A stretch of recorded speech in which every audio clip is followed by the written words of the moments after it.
3:4 చదువుకుందాం. పోషించింది మగసిరి గలవాడని నిండమా, పుష్టి గలవాడు, ఆరోగ్యం గలవాడు, కండల కలిగిన వాడు బలుడు. దేవుడితో పోరాడినప్పుడు ఆ పోరాటంలో అపజయం కాదు కానీ జయం అనేది వచ్చింది అతనికి.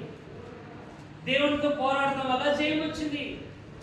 ఇంకోటి, దేవుడితో పోరాడటం వల్ల దేవుని యొక్క ప్రత్యక్షతను చూస్తున్న వాడిగా ఉన్నాడు యాకోబు.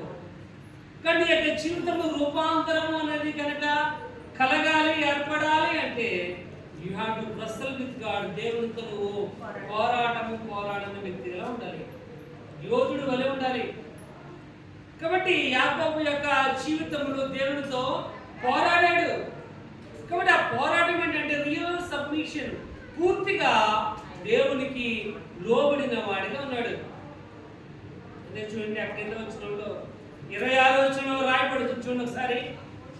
ప్రభువా, నీవు నన్ను దీవిస్తాను కానీ నేను నిన్ను కొనియను. కాబట్టి నిజమైన పోరాటం అక్కడ పోరాడుతున్నాడు. కాబట్టి రియల్ ట్రాన్స్ఫర్మేషన్, నిజమైన మార్పు అన్నది అక్కడ మనం చూడాలి. కాబట్టి యొక్క జీవితంలో అటువంటి యొక్క పరివర్తన, రూపాంతరము కలిగిన వారికి ఉండాలంటే you should be wrestle with God. దేవునితో నువ్వు పోరాడాలి. ఓకే, ఎఫెసీయులకు రాసిన పత్రిక 6వ అధ్యాయంలో రాయబడుతుంది, నువ్వు పోరాడుచున్నది లోకములో ఉన్న యొక్క నాయకుడితో కాదు, లోకంతో ఉన్న మంత్రులతో కాదు.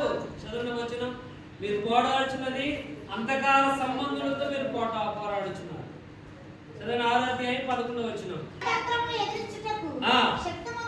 శక్తిమంతులైనట్లు దేవుడికి సర్వాంగ కవచమును నేనేం చెప్పినా అది చదవాలి.